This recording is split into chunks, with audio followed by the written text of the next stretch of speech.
Yeah, I've been really wrestling with this idea of spiritual maturity.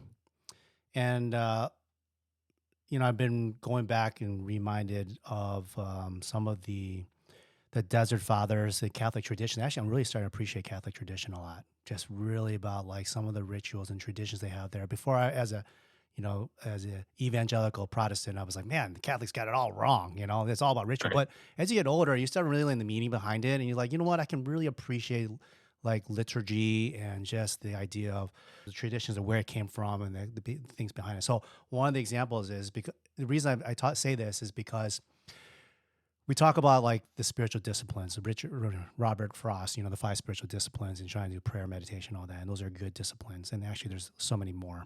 It really happens with pastor kids or anybody who grew up in the church is that they think they know God because they grew up there, but really what they don't, they never really experienced God, and so they don't know Mm. how to really. They know the disciplines, but they don't really understand the spiritual side of things. And then I marry that up with the Dark Night of the Soul, John the Cross. So he talks about this, where he talks about in any spiritual Christian life, there comes to a point where, at the beginning they call it God gives you consolation. So like when you read the Bible and you pray, you feel this rush of the spirit, and you just feel excited. And it's like, wow, this is amazing, amazing. But eventually, as you grow older, it starts to plateau, and then eventually, what happens is that those disciplines just don't do it for you anymore, and that's what they call, one he calls the dark night of the senses, and then he calls the dark night of the soul. So the analogy is like when you pray, a lot of people close their eyes. And so what they do is why do we do that? We close our senses so that we can then see more of the subtleties of God. Or when you're in the darkness, when the lights are out, you can actually see the stars and stuff like that. So what happens when our spiritual senses are closed, which is the dark night of the soul? Like what happens when we don't experience God? He doesn't give you that consolation anymore because is he trying to do something? So that this is the idea of the spiritual formation or spiritual maturity. And I just been really wrestling with this and say, what does it mean to be a spiritually mature person when you do the disciplines, but you don't experience God anymore? So Mother Teresa is one of those who's gone through the spirit, dark night of the soul for many years, and she writes about this in her journals, insight into her spiritual life. And I think what it is that there's two sides of the coin here. One is most people what they do. There's a couple things. There's an option here. One is people continue, well, I'll say the worst part. People just fall away. They just decide to say, I'm not going to go to church anymore because I'm not getting benefit anymore. I'm just going to whatever. The other one is, which is bad, is they just go through the routines. Like, I'll go to church because I have to, but not because I'm really experiencing it. It's just tradition now, routine.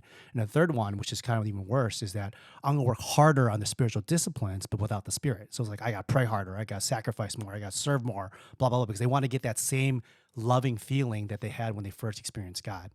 And really, there's a fourth option, which is like, okay, on the outside it looks the same in terms of doing the spiritual disciplines, but really it's okay. How do I experience the spirit in through these actions?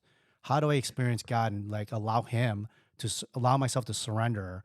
And I'm still doing the spiritual disciplines, but I'm not doing with the effort, the moralistic effort. Like I have to work hard because it's not based on my ability. It's all based on God's ability and His desire to do whatever He wants with me during these times. And so spiritual disciplines don't become just five spiritual disciplines. It's actually every single action you do in terms of making your bed, peeling potatoes, whatever it may be, is a spiritual discipline in order to allow God to work through you. And why I specifically say peeling tomatoes because there's another monastic monk called, I think it's Brother Yeah, Jerome. in Italy. In That right? Italy. Right. And he writes Yeah. about this, and he wrote about like how do you have these spiritual disciplines? And he says even peeling a potato. He wrote like what he does. He just talks about his life, and even peeling a potato, he experiences God. There's a God spiritual thing that works through us, and so that's what I'm trying to really understand is like how do I have every aspect, in good or bad, to experience the Holy Spirit in this discipline, to be aware of His Spirit, and understand what is God trying to do in my life, and then also in other people's lives as well. So going back to what you said is like how's your experience with God? It ebbs and flows, right? It's not the idea like I have to read my Bible every day, but like, okay, how am I reading the Bible and how has God affected me in my spiritual life that I can then translate into my physical life, Right. translate the emotional into my intellectual into my physical life. So that's the hierarchy, I guess, for me: spiritual, Yeah. emotional, intellectual, physical. So.